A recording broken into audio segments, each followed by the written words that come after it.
Hello everyone, welcome back to let's learn with Tahir. My dear friends, आज की इस video में हम डिस्कस करेंगे जूनियर असिस्टेंट का पेपर 2024 में जेकेएसएसबी ने कंडक्ट कराया था। उसके आज कंप्यूटर सेक्शन के 20 क्वेश्चन जो है वो डिस्कस करेंगे। इससे पहले वीडियो के अंदर हमने जो है वो जनरल नॉलेज के क्वेश्चन डिस्कस किए थे जूनियर असिस्टेंट पेपर से। आज जो है ये दूसरी वीडियो रहेगी, इसमें जो है हम कंप्यूटर के क्वेश्चन डिस्कस करेंगे और नेक्स्ट जो है वो उसके अंदर जो है वो इंग्लिश के क्वेश्चन डिस्कस करेंगे। वीडियो को पॉज करके आप अपना आंसर जो है वो मेरे आंसर बताने से पहले आप अपना जो है क्वेश्चन को पढ़ के उसके बाद अपना आंसर जो है वो दें और उसके बाद कमेंट बॉक्स में बताएं कि आपने जो है वो 20 क्वेश्चन में से आपके कितने वो जो है वो करेक्ट हुए। ठीक है जी, तो आज जो हमारा क्वेश्चन नंबर 35 से स्टार्ट करेंगे हम। इस सीक्वेंस में नहीं दिए थे तो क्वेश्चन जो है वो आगे पीछे हो सकते हैं। तो आईसी चिप्स जो है for computers are usually made of which metals, ये चिप जो है कौन से मेटल से बनाई जाती है? तो सीधा हम आंसर पे चलेंगे। इसका जो करेक्ट आंसर रहेगा वो है ऑप्शन ए, सिलिकॉन। जो आईसी चिप होती है वो सिलिकॉन से जो है वो सिलिकॉन मेटल से जो है वो बनाई जाती है। ठीक है जी, उसके बाद है जी हमारा क्वेश्चन नंबर 36 है, the dash folder retains copies of email message have started but are not yet ready to be sent. मतलब कौन सा फोल्डर है जिसमें हमारी ईमेल की जो ईमेल मैसेज की जो कॉपीज है वो रिटेन हो जाती है जब हम स्टार्ट करते हैं मेल किसी को भेजना, लेकिन अभी भेजी नहीं है हमने, लेकिन उसकी जो कॉपीज़ है वो ईमेल की वो उसमें जो है वो कौन सा फोल्डर जिसके अंदर वो रिटेन हो जाती है। तो इसका करेक्ट आंसर रहेगा जो वो है 36 का आंसर करेक्ट रहेगा सी, ड्राफ्ट। ड्राफ्ट जो है इसका करेक्ट आंसर रहेगा। किसी की मेल आपने जो है वो टाइप की है और उसके बाद आप जो है वो वापस चले गए हो कहीं दूसरे फोल्डर में या कोई फाइल अटैच करने के लिए चले गए हो, तो वो जो है सीधा ड्राफ्ट में सेव हो जाएगी। तो ड्राफ्ट से जो है वो आप दोबारा से उसको जो है वो भेज सकते हैं। तो ये तो क्वेश्चन नंबर 36 का आंसर सी जो है वो करेक्ट रहेगा, ड्राफ्ट में जो है सेव हो जाता है। उसके बाद है जी question number 37, dash is the programming language use to write a macro in MS Excel.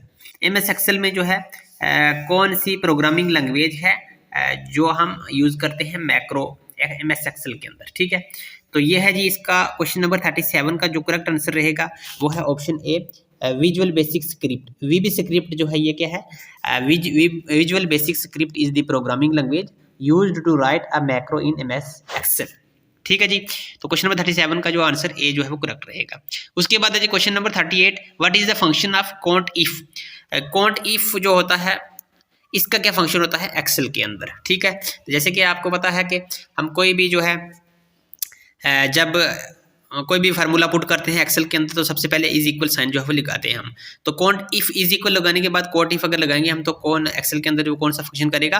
तो ये क्या करेगा जी, count cells with numbers in a range.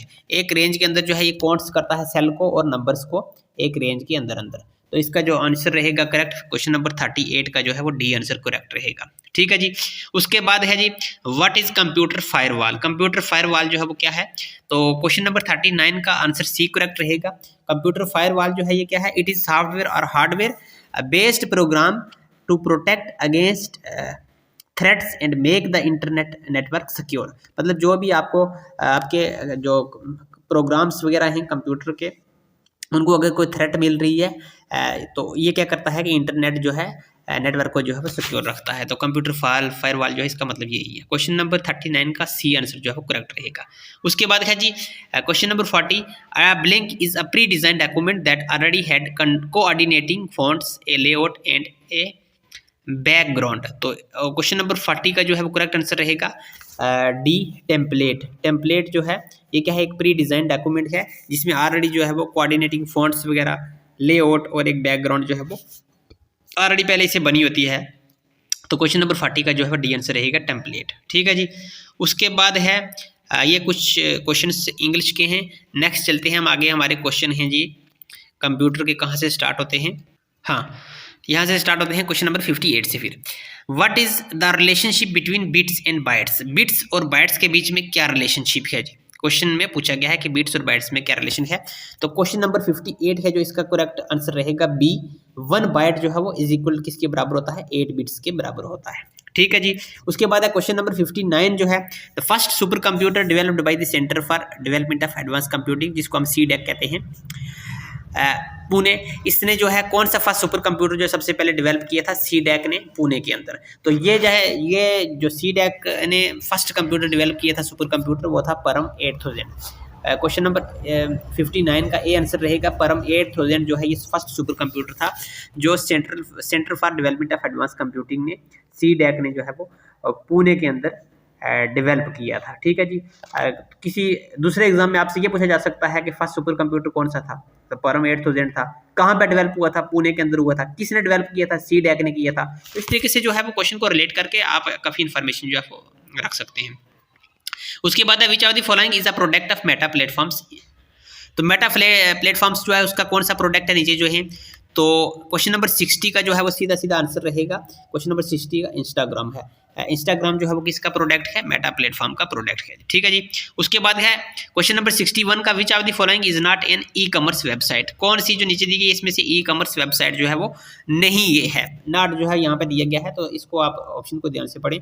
तो एजियो जो है ये ई कॉमर्स वेबसाइट है। उसके बाद अमेजोन भी जो है ई कॉमर्स वेबसाइट है, आप परचेज कर सकते हैं यहाँ से भी। बुक माई शो जो है ये भी ई कॉमर्स वेबसाइट है, लेकिन जो सी है नॉट पूछा गया है, तो सी जो है ये फेसबुक, ये सोशल मीडिया प्लेटफॉर्म है। तो ये हमारे पास जो है आंसर इसका रहेगा करेक्ट। तो क्वेश्चन नंबर जो है वो 61 का जो करेक्ट आंसर रहेगा वो है हमारा सी जो है फेसबुक, ये जो है ई कॉमर्स वेबसाइट नहीं है, ये एक सोशल मीडिया प्लेटफॉर्म है। ठीक है जी। उसके बाद है match the computer generation with its corresponding characters.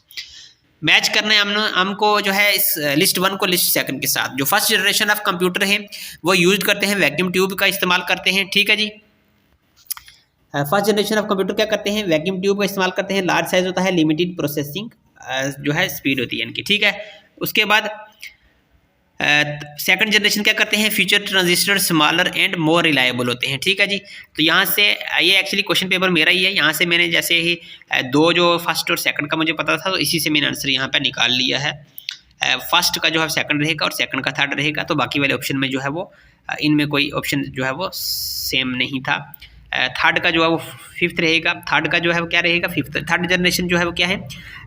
Third generation जो है उसमें इंटीग्रेटेड सर्किट का इस्तेमाल किया गया था हमने, reduce size and power assumption. तो अगर आपको इस तरीके से जो मैच ऑफ द फॉलोइंग वाले क्वेश्चन होते हैं, अगर आपको एक दो या तीन क्वेश्चन ऑप्शन का पता है, एक दो ऑप्शन का भी पता है, तो आप उससे भी जो आंसर निकाल सकते हैं। तो इसका जो है वो करेक्ट रहेगा आंसर फर्स्ट का सेकंड रहेगा, सेकंड का थर्ड रहेगा, थर्ड का फिफ्थ रहेगा, और फोर्थ का 1 रहेगा, और फिफ्थ का जो है 4 रहेगा आंसर।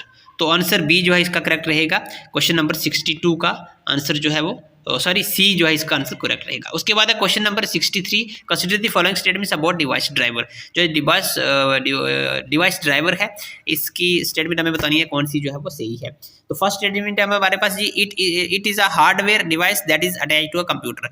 तो ये हार्डवेयर डिवाइस नहीं होता, ये पहली वाली स्टेटमेंट जो है ये रॉन्ग है हमारे पास।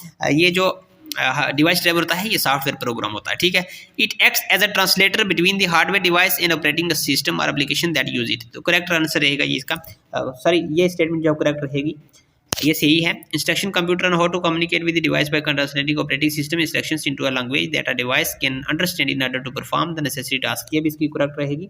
और उसके बाद एग्जांपल ऑफ डिवाइस ड्राइवर, कौन कौन सी डिवाइस ड्राइवर होते हैं? Printer driver, display driver, USB driver, sound card driver, motherboard driver, room driver. ये सारी एग्जांपल हैं किसकी? डिवाइस ड्राइवर की। तो 2, 3 और 4 जो है ये करेक्ट रहेगी हमारे पास। ये तीनों स्टेटमेंट जो है वो सही है।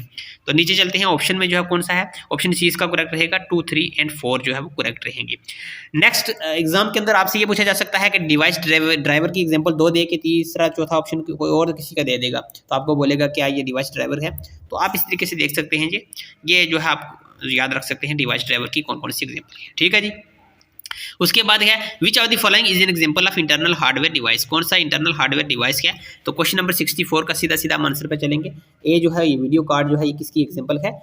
इंटरनल हार्डवेयर डिवाइस की एग्जांपल है। उसके बाद है डायरेक्ट मेमोरी एक्सेस जो है DMA जिसको हम बोलते हैं, फुल फॉर्म याद रखें इसकी। Controller is the future with in the computer. क्या करता है? ये ट्रांसफर करता है डेटे को टू द मेन मेमोरी में विदाउट इंटरवेंशन ऑफ CPU की इंटरवेंशन के बगैर ही ये क्या करता है? डेटे को ट्रांसफर करता है मेमोरी के अंदर। तो क्वेश्चन नंबर 65 का जो है ये करेक्ट रहेगा आंसर, ए जो है इसका करेक्ट रहेगा। ये डेटे को ट्रांसफर करता है मेमोरी के अंदर CPU की इंटरवेंशन के बगैर। उसके बाद है जी which of the following is not a real time operating system. कौन से जो है रियल टाइम ऑपरेटिंग सिस्टम नहीं है? जो नीचे ऑप्शन दिए गए हैं, तो RT लिनक्स जो है ऑप्शन ए, उसके बाद C QNX और VX वर्क्स जो है ये तीनों रियल टाइम ऑपरेटिंग सिस्टम है, लेकिन जो ऑप्शन बी है इसका करेक्ट रहेगा। क्वेश्चन नंबर 66 का ऑप्शन बी करेक्ट रहेगा। पॉम ऑपरेटिंग सिस्टम जो है ये मोबाइल का ऑपरेटिंग सिस्टम होता है, तो ये रियल टाइम ऑपरेटिंग सिस्टम नहीं है। तो क्वेश्चन 66 का जो है बी आंसर करेक्ट रहेगा।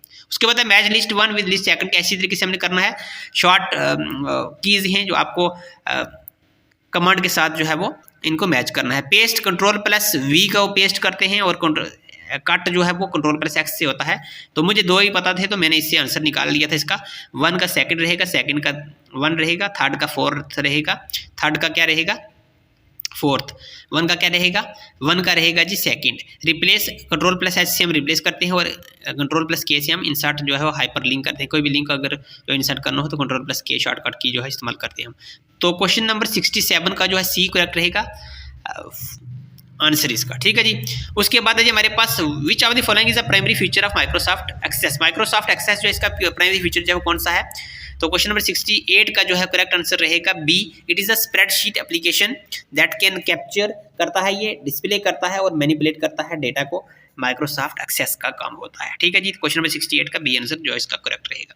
उसके बाद है match list second with list first और लिस्ट सेकंड के साथ हमने क्या करना है, इसको शॉर्टकट की को जो है वो मैच करना है। Control plus shift plus F5 जो start the presentation from the current slide, ये ठीक है सेकंड का सेकंड के साथ। उसके बाद थर्ड है स्केप एंड कर देते हैं प्रेजेंटेशन को, ये भी ठीक है। उसके बाद F5 जो है ये start the presentation from beginning, बिल्कुल सही है। और F5 जो है वो रिफ्रेशिंग के लिए भी इस्तेमाल करते हैं हम, ये भी याद रखें आप। उसके बाद Alt प्लस F5 जो है वो start the presentation in presenter view. Presenter view में हम प्रेजेंटेशन को स्टार्ट अगर करते हैं तो Alt प्लस 5 का इस्तेमाल करते हैं। तो इसका जो है करेक्ट आंसर जो रहेगा वो है 1 2 3 4, ठीक है। फर्स्ट का फर्स्ट ही रहेगा, सेकंड का सेकंड ही रहेगा, थर्ड का थर्ड ही रहेगा, फोर्थ का फोर्थ, यानी जो भी ये आपस में दिए हुए हैं मैच करने के लिए, ये सारी जो है वो स्टेटमेंट बराबर करेक्ट है इनके आगे जो दी हुई है, ठीक है। तो क्वेश्चन नंबर जो है 69 का ए ऑप्शन जो है करेक्ट रहेगा। उसके बाद है विच of the following statement about MS power point slide master feature is not true. तो कौन सी जो है वो ट्रू नहीं है, यहाँ पे ट्रू पूछी है कि कौन सी ट्रू नहीं है। तो ये क्या करता है, यहाँ पे जो करेक्ट आंसर रहेगा इसका, इस क्वेश्चन में जो है मुझे भी कंफ्यूजन थी आंसर की का, शायद मुझे कुछ जो है वो याद नहीं रही है आंसर की पे इसका ऑप्शन क्या था, लेकिन आप इसका जो है वो कमेंट बॉक्स में आंसर बताएंगे। मेरे हिसाब से जो है इसका आंसर जो है वो करेक्ट रहेगा। Change made to the slide master effect all slides in the presentation that use the same layout, ये जो है इसका नॉट ट्रू पूछा गया है, तो ये जो है सेव जो है ट्रू नहीं है, ठीक है जी। बाकी वाले सारे जो है वो इसके करेक्ट हैं। तो आप इसका आंसर जो है मुझे कमेंट बॉक्स में बताएंगे। उसके बाद क्या है जी, which are the following statements about email protocols and services is not true. कौन सी जो ईमेल प्रोटोकॉल के हिसाब से कौन सी ट्रू जो है वो नहीं है। तो POP3 जो है वो क्वेश्चन नंबर 71 का आंसर ए रहेगा करेक्ट। POP3 जो है वो ये करेक्ट नहीं है, ये करती है अनेबल यूजर्स को to access their email message directly on the server without downloading it. अगर विदाउट नहीं यहाँ पे दिया होता तो ये करेक्ट था, लेकिन यहाँ पे विदाउट डाउनलोडिंग देम दिया हुआ है तो ये इनकरेक्ट हो जाएगा, ठीक है। तो यहाँ पे आपको जो है वो क्वेश्चन नंबर 71 का जो आंसर है वो ए है। ये जो है डाउनलोड करनी पड़ती है ये, ठीक है। विदाउट डाउनलोडिंग के बगैर जो है ये नहीं होंगी, ठीक है। तो डायरेक्टली जो है ईमेल मैसेज डायरेक्टली सर्वर से जो है वो आप एक्सेस तो कर सकते हैं, लेकिन इसको इनको डाउनलोड भी करना पड़ता है, ठीक है। तो ये इसका जो है वो नॉट ट्रू पूछा गया, तो ये इसका सही रहेगा। क्वेश्चन नंबर 71 का ये रहेगा, ठीक है। आपको इनकी जो है फुल फॉर्म भी पता होनी चाहिए। POP की क्या फुल फॉर्म होती है, पोस्ट ऑफिस प्रोटोकॉल 3। उसके बाद IMAP की फुल फॉर्म क्या होती है, SMT की फुल फॉर्म क्या होती है, इंटरनेट मैसेजिंग एक्सेस प्रोटोकॉल और सिंपल मेल ट्रांसफर प्रोटोकॉल। तो ये आपको इनकी मेल भी जो है जो ये फुल फॉर्म है इनके ये भी पता होनी चाहिए आपको, ठीक है जी। तो कुछ इस तरीके से जो है ये हमारे पास जो है थे कुछ क्वेश्चन आज जो है हमने कंप्यूटर सेक्शन से डिस्कस किए हैं। नेक्स्ट वीडियो के अंदर जो हम नेक्स्ट कुछ और क्वेश्चन जो है डिस्कस करेंगे। वीडियो अगर अच्छी लगी है, इन्फॉर्मेटिव लगी है, तो वीडियो को लाइक और अपने दोस्तों के साथ शेयर जो है वो ज़रूर करें। मिलते हैं नई वीडियो में किसी नई टॉपिक के साथ, तब तक के लिए अल्लाह हाफिज़, गॉड ब्लेस यू ऑल।